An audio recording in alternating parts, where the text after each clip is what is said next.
Hello friends, welcome back to our channel. Friends, आज के इस वीडियो में हम जो है क्लास ट्वेल्थ के अकाउंटेंसी का चैप्टर फर्स्ट, जिसका नाम है अकाउंटिंग फॉर पार्टनरशिप, जिसे हम बेसिक कॉन्सेप्ट इसे हम पढ़ने वाले हैं। बहुत ही इजी चैप्टर है और इसके अंदर हम जो है अकाउंटिंग सीख रहे होते हैं पार्टनरशिप के लिए, बेसिक अकाउंटिंग जो होती है। अब बेसिक अकाउंटिंग के अंदर सबसे पहले हम आज profit and loss appropriation account को पढ़ने वाले हैं। Profit and loss appropriation account क्या होता है? देखिए, प्रॉफिट और जो लॉस हम अब तक बनाते आ रहे हैं वही सब बनाएंगे। उसके बाद वो जो प्रॉफिट होगा या जो लॉस होगा उसको एप्रोप्रिएट करेंगे, उसको बांटेंगे किसके बीच में? पार्टनर्स के बीच में उसको बांटेंगे, यानी उसका उसका डिस्ट्रीब्यूशन करेंगे। क्योंकि हम जान रहे हैं पार्टनरशिप में कम से कम दो पार्टनर होते हैं, यानी कम से कम दो व्यक्ति होते हैं जो बिजनेस कर रहे होते हैं, अपना कैपिटल लगा रहे हैं, वो बिजनेस कर रहे हैं, प्रॉफिट अर्न कर रहे हैं, वो चाहते हैं मुझे प्रॉफिट मिले, मुझे प्रॉफिट मिले।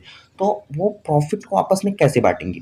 हो सकता है उनके बीच में जो प्रॉफिट एंड लॉस रेशियो वो 1:1 का हो, यानी 1:1 में वो बांट रहे हो सकता है 2:1 का हो, 3:1 का हो, 3:2 का हो, 5:3 का हो। बहुत से रेशो हो सकते हैं, कोई भी रेशो हो सकता है। और ये रेशो उनके बीच मतलब वो डिसाइड करेंगे वो किस हिसाब से रख रहे हैं। वो अपने कैपिटल के जो कैपिटल में डिफरेंस है उसके वजह से रख रहे हैं, या जो वो वर्क कर रहे हैं, मैनेजमेंट का वर्क कर रहे हैं, उसमें कुछ डिफरेंस है इसकी वजह से, या किस कारण से है, वो उनके ऊपर डिपेंड करता है। इसके अलावा प्रॉफिट एंड लॉस एप्रोप्रिएशन, क्योंकि जो पार्टनर्स होते हैं यहाँ पर सैलरी भी मिल रहा होता है क्योंकि वो वर्क कर रहे होते हैं फर्म के अंदर, ठीक है। या वो जो है इंटरेस्ट ले रहे होते हैं कैपिटल पर वो इंटरेस्ट की डिमांड करते हैं, ठीक है।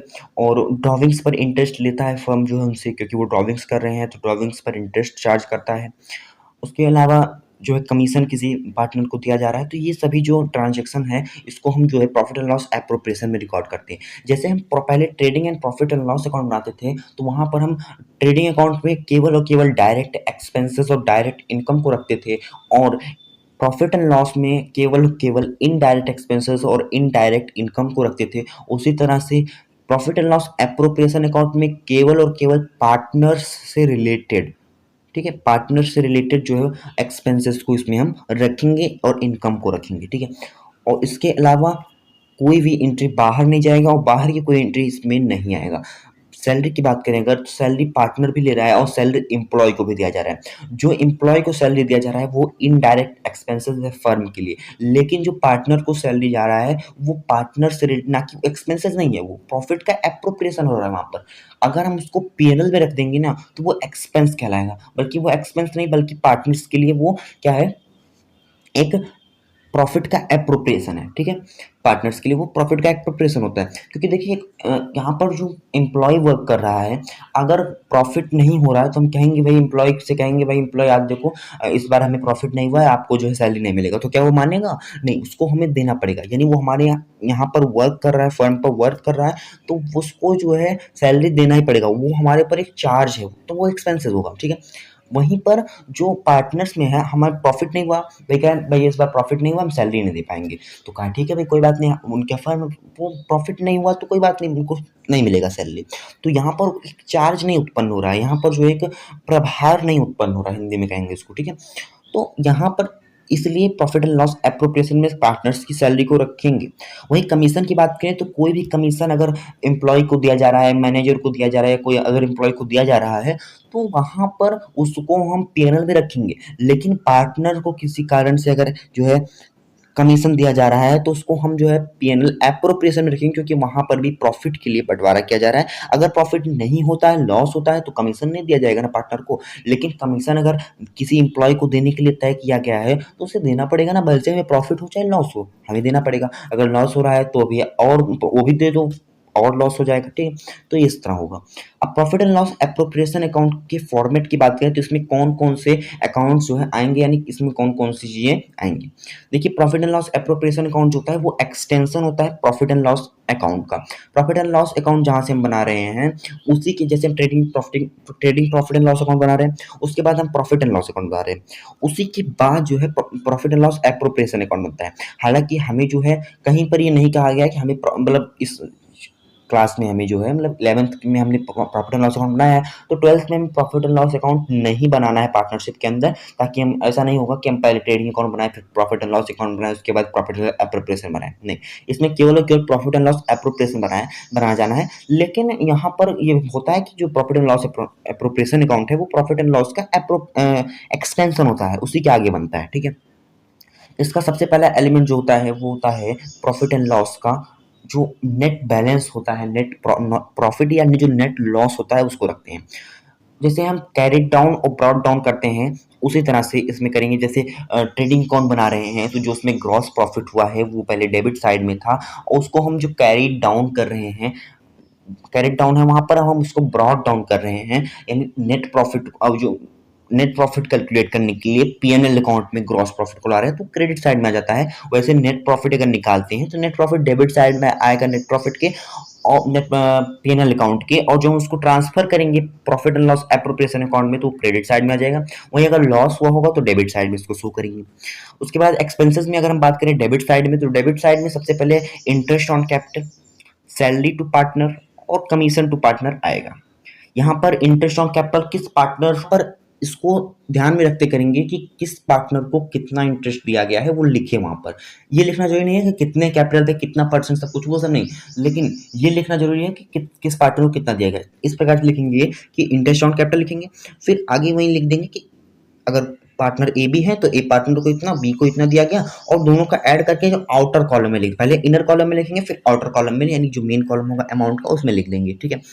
उसके बाद सैलरी भी ऐसे होगा, सैलरी अगर एक ही पार्टनर को दिया जाए, ठीक है, दोनों को, तीनों को, सभी को दिया जा रहा है, सभी को लिखेंगे। फिर कमीशन टू पार्टनर, अगर पार्टनर को कमीशन दिया जा रहा है तो उस तरह से कमीशन को भी लिख लेंगे।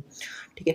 अब हम क्रेडिट साइड की बात करें तो क्रेडिट साइड में इंटरेस्ट ऑन ड्रॉविंग्स आएगा। ठीक है। अगर प्रॉफिट एंड लॉस में अकाउंट में लॉस शो कर रहा है तो वो जो है हम प्रॉफिट एंड लॉस अकाउंट में अगर लॉस शो कर रहा है तो डेबिट साइड में आएगा। ठीक है, प्रॉफिट एंड लॉस एप्रोप्रिएशन के। और अगर वो प्रॉफिट शो कर रहा है तो उसकी क्रेडिट साइड में आएगा प्रॉफिट एंड लॉस एप्रोप्रिएशन की, जैसा कि आप ब्रॉड डाउन और कैरिड डाउन से समझ रहे होंगे। उसके बाद इसमें क्रेडिट साइड में नेक्स्ट जो आइटम होगा वो होगा interest on drawings. Interest on drawings आएगा, और इसको भी हम अलग अलग लिखेंगे कि किसने कितना इंटरेस्ट दिया, किसने कितना इंटरेस्ट नहीं दिया। जनरली या तो ये क्वेश्चन में दिया होगा और या तो ये निकालने के लिए क्वेश्चन होगा। कैपिटल अकाउंट किस, कैपिटल इंटरेस्ट ऑन कैपिटल पर भी यही होगा, या तो ये दिया होगा और या तो ये निकालना भी होगा। ठीक है, इस तरह से होगा। उसके बाद कैलकुलेशन करेंगे, फिर देखेंगे किस साइड का डिफरेंस आ रहा है।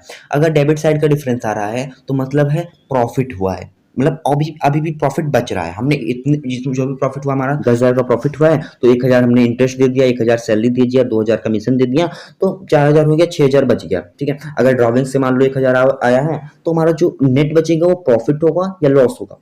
अगर प्रॉफिट हो रहा है तो उस प्रॉफिट को जो है हम डिस्ट्रीब्यूट करेंगे आगे, उस प्रॉफिट को हम आगे जो उनकी रेशो होगी उसमें डिस्ट्रीब्यूट करेंगे, और ठीक उसी प्रकार से अलग अलग करके लिख के और आउटर कॉलम में इकट्ठा लिख के बैलेंस बराबर कर देंगे। ठीक है।